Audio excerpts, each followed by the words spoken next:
You think life happened to you, but before your first breath you said yes. You asked for this life. Every wound, every love, every heartbreak, you signed up to learn through them. Listen closely. Your suffering is evidence, not accident. There is a silence before silence, an interval of being that contains its own counsel.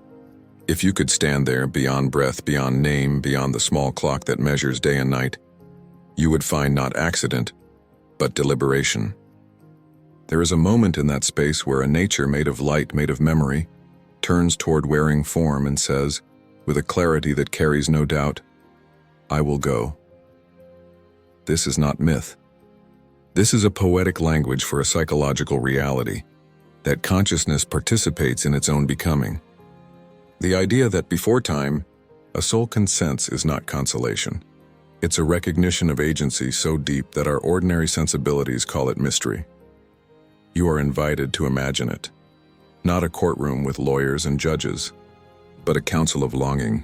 The soul, once it has tasted eternity, knows both the sweetness of being and the limits of knowing when it simply observes. It longs for a subjectivity, a moment of being through which it will feel rather than merely remember. To feel is not to risk error. It is to expand capacity. So the soul chooses the tightness of a body, the urgency of a lifespan, and the intensity of relationship, because those constraints produce color and contrast, the very things necessary for a subtle consciousness to learn the breadth of itself. This consent is not a ticket to suffering. It is a curriculum of deepening. Choosing to be human is choosing a specific mode of encountering the world. The soul selects themes as a student chooses fields of study: love, loss, failure, fidelity, return. It does not know in pre-incarnation clarity the daily particulars. It does not sign for dates, names, or trivialities. It chooses a series of structural conditions, attachments that will be taught, wounds that will teach, and redemptions that will open. This is why, when old wounds resurface or similar mistakes repeat, the wise among us feel less anger at destiny and more curiosity about lesson plans. Consent prior to birth also reframes blame. If you feel trapped by circumstance, a pre-birth yes does not demand masochistic gratitude. It demands authorship. The radical possibility that even what appears inflicted may be interpretable as material for transformation. When you hear a child cry in the night, when you see a life of poverty or disease, do not use the language of blame as a talisman of comfort. Instead, hold the more difficult stance, that suffering can be meaningful on the level of consciousness and purpose. That stance is not callous. It is mature. It allows space for compassion because it acknowledges agency and mystery at once. Imagine the pre-incarnation consent as both humility and responsibility. Humility because it invites the human to stop presuming total understanding. Responsibility because if you chose a curriculum, you also accepted the work of interpretation. You are not merely a passive victim of events. You are a participatory agent, a witness, interpreter, and eventually an author of the meaning that emerges from your choices. You transform suffering into fuel for growth not because fate obliges you, but because your prior consent sets the scene for becoming. This revelation also reorients fear about death. Those who take the pre-incarnation consent seriously do not minimize loss. They accept death as a threshold, not an endpoint, a phase in the larger grammar of repeated entrance and exit. The crossing back into the unbounded state is not an erasure, but a gathering of the lessons learned. Image that the soul is a traveler returning home heavier with story, richer, not ruined. You leave having been educated, and what you carry matters to the continuity of consciousness. How does this change the way you live? It complicates comfort. If you once said yes to something before you knew the name of it, living becomes less about pleading with the cosmos and more about answering the call. Your daily choices, how you love, how you forgive, how you keep faith, become forms of responsible interpretation. They are acts of fidelity to that prior consent. When you align your actions with the structure you once agreed to, your life ceases to be a mystery you resent and becomes instead a work in progress that your higher self can read and learn from. We must be clear. This is not intended to moralize suffering. It is a model to guide the heart toward meaning. There are tragedies that look like malice and moments where the world's brutality makes small the language of consent. To say the soul chose does not mean that injustice is justified. It means that on the level of inner life, events can be used, by radical choice, as material for expansion. The husk of hurt need not become the shape of a life. It can become the compost from which new tenderness grows. Finally, recognize the dignity inherent in being chosen. If you were selected and if your soul indeed voted yes, then your life is not accidental. It's a laboratory in which the raw matter of suffering and joy can be refined into knowledge. The smallest acts of kindness, the most private resistances to bitterness, the quiet practices of attention. All these are an honoring of that quiet pre-birth decision. You are not given life to escape pain, but to transmute it. So when the question surfaces again, why me? Answer with a steadier voice, because I once said yes. And with that answer, carry the responsibility to transform the materials you were given. Be faithful to the infinite does not need more of itself to be complete, yet something within it chooses limitation. Why would what is whole choose to enter into fracture? This is the paradox that both hollows and emboldens us. The answer lies in the nature of knowing. Depth requires boundaries. A boundless ocean can only discover its coastline by stepping into shore. Likewise, consciousness achieves self-awareness through contrast. Limitation is the crucible in which identity becomes articulate. Imagine trying to taste a palette of color with no contrast. Every hue would blur into sameness. Limitation creates edges where meaning can be formed. When the soul takes on the limits of a body, the possibility of regret, of longing, of loss, becomes real. These intensities sharpen perception. Joy becomes sweeter against known sorrow. Compassion is deeper after familiar fear. The finite frame gives definition to experiences that would otherwise be diffuse and unsensed. Limitation is also the teacher of discipline. Awareness without obstacles floats on novelty and fails to develop stamina. A life of endless ease breeds safety, but not craft. The body, relationship, and mortality press the soul into disciplines: patience, restraint, empathy, and endurance. A musician achieves virtuosity only through the constraint of scales and repetition. So too does the soul find its tone against the discipline of life's limits. There is another dimension: relationality. The finite self must learn to meet other finites. In a purely infinite state, relation is metaphysical but indifferent.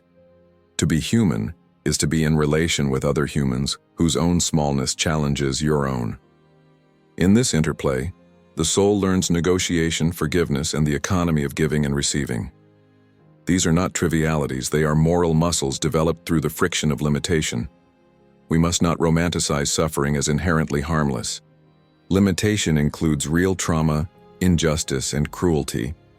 The teaching value does not lessen the cost, but the presence of the teaching value invites the possibility of reclaiming meaning, even in harm.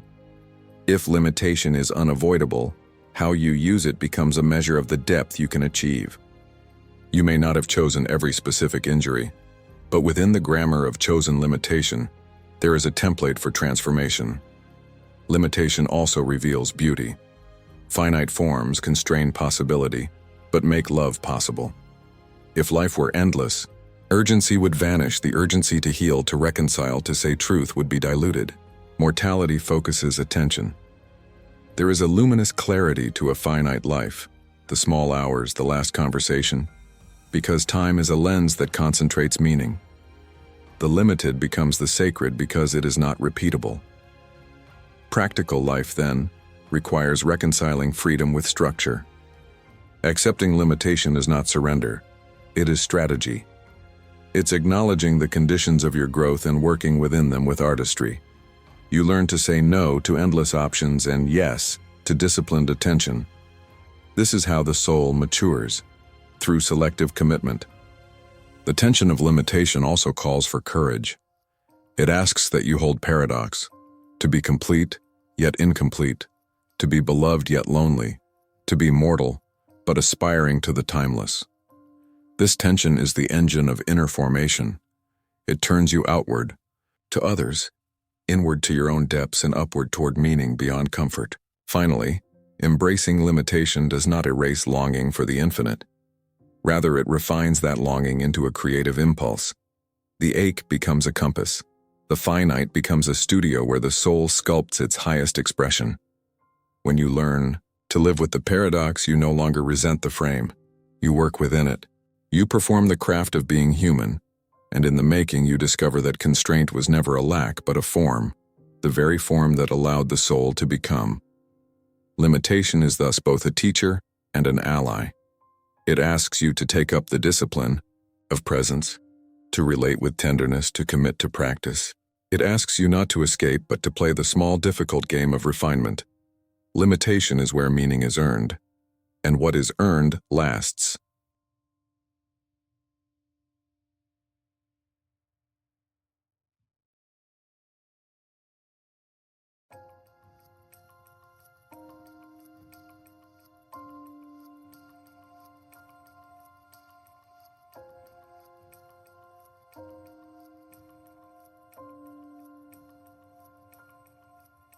Look at your life as a course of study and you will see the syllabus hidden in the recurring themes.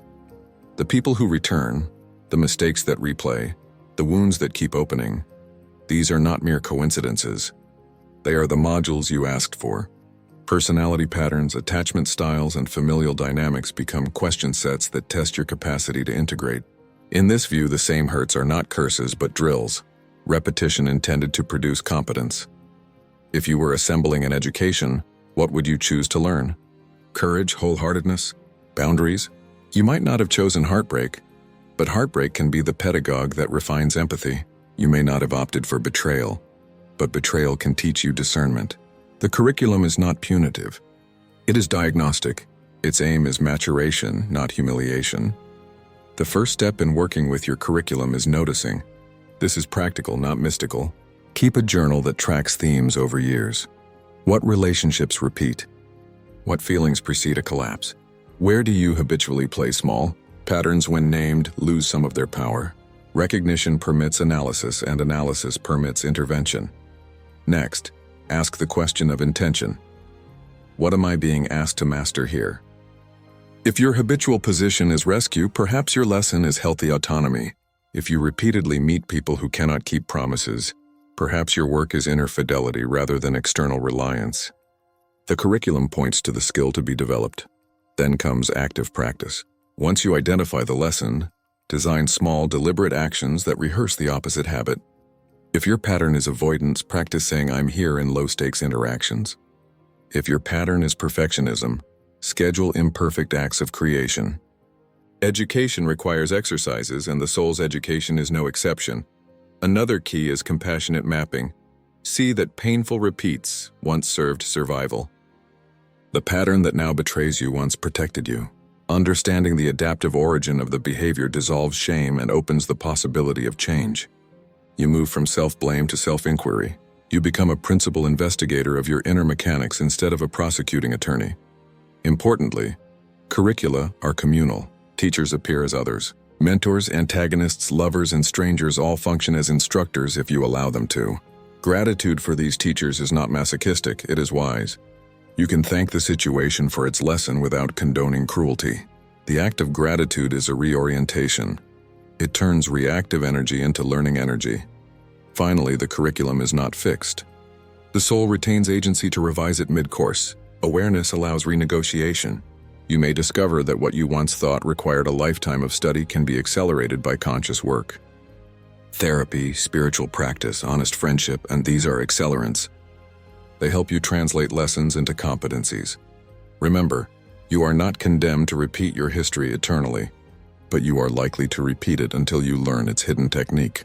Read your syllabus. Practice the prescribed exercises. Graduate from the patterns that no longer serve. Education was the intent of your consent. Now be the student who learns. The teacher inside you is ready.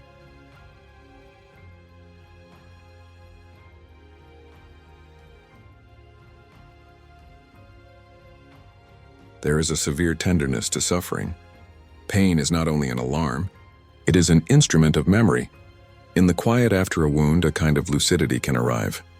You see what you tolerated, what you withheld, what you ignored. Pain sharpens perception because it removes complacency. It breaks the complacent trance and forces the question, who am I beneath this injury? Think of suffering as the sculptor's chisel. Each strike removes layers of assumption. You may not have wanted those blows, but the form that emerges can be truer. That truth is a remembrance, a retrieval of values and capacities that lay asleep beneath convenience. Pain calls you to truth in a way that comfort rarely does. This alchemy, however, requires skill. People often react to suffering with either collapse or deflection. Collapse leads to paralysis, deflection to distraction. Alchemy asks for neither. It demands facing without dramatizing, naming without blaming, and receiving without surrendering conscience. This posture transforms raw hurt into insight. One practical method is narrative reauthoring. Sit with the wound and tell its story as if you were a third-person narrator. Notice the parts where you insert villainy and where you overlook your own contribution. This exercise reduces shame and increases agency. You begin to see how your reaction shaped the history. From that vantage, you can choose different responses in the future. Another method is presence training. Pain often triggers avoidance. The mind runs from ache. But presence teaches you to stay. Breathwork, focused noticing, and compassionate inquiry keep you with the feeling long enough for its message to be heard. The message is rarely simple. It will ask you to love differently, to set new boundaries, to forgive, or to grieve. The gift of pain is that it clarifies what matters. Suffering also educates empathy. Once you have felt sharp suffering, you can inhabit another's distress with less judgment. This is the social fruit of personal alchemy. A healed person becomes a balm for others. The test of maturation is not merely surviving pain, but using its residue to soften the world. Be careful with the redemptive narrative that romanticizes suffering. The idea that pain is always noble can become toxic. Some suffering is gratuitous and corrupt. Transformation is possible but not automatic. The soul's work is to avoid heroizing pain while still using it when it arrives. The distinction requires discernment. Finally, remember the temporal character of alchemy. The process is slow. Immediate conversion is rare. You may not see the usefulness of a particular hurt for months or years. Trust that the refining is cumulative. Keep a record of lessons retrieved from past wounds, a memory ledger. Over time, you will see how your heartbreaks have become the places from which you now comfort others. Teach them patience, or insist on different standards for yourself. The alchemy of suffering is the art of remaking pain into wisdom. It is possible. It is not guaranteed. It requires presence, practice, and ultimately patience. If you accept pain as a potential teacher rather than only an enemy, you will find that remembering becomes an inner craft. Painful, yes, but leading to a life shaped with greater truth.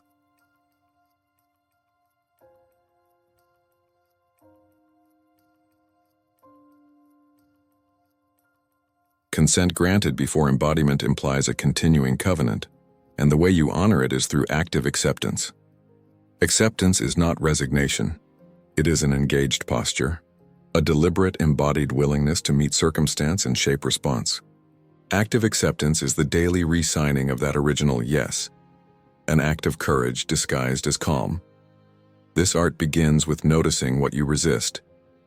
Resistance is recognizable as inner tension, clenched jaw, rehearsed justifications, the story you tell yourself to avoid pain.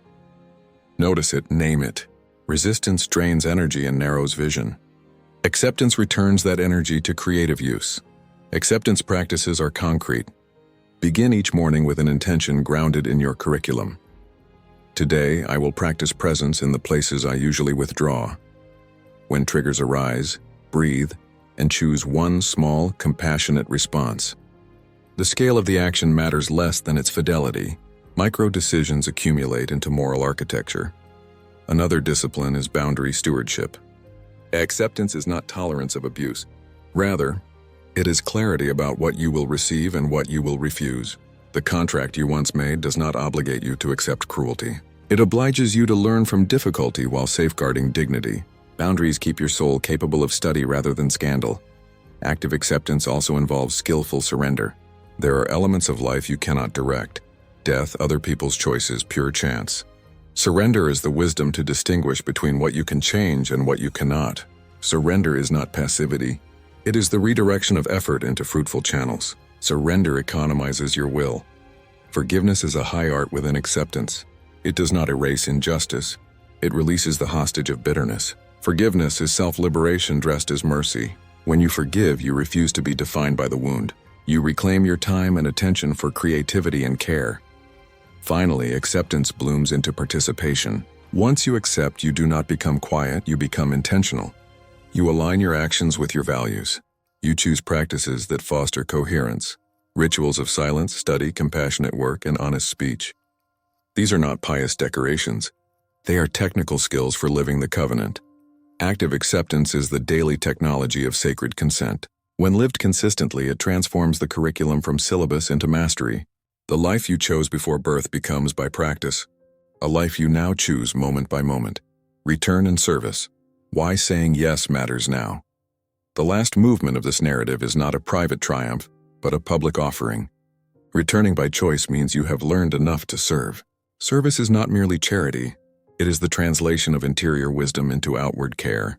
The soul that once said yes now says yes again, this time by action. It offers back the lesson as medicine. Service takes many forms. It can be mentorship, honest speech, direct aid, advocacy, or creative work that opens others' eyes. The form is less important than the fidelity. Does what you do carry the signature of the lessons you have learned? If your life's curriculum taught patience, does your work show patience? If it taught boundary, does your service honor others' limits? The quality matters as much as the quantity. There is an ethical urgency here.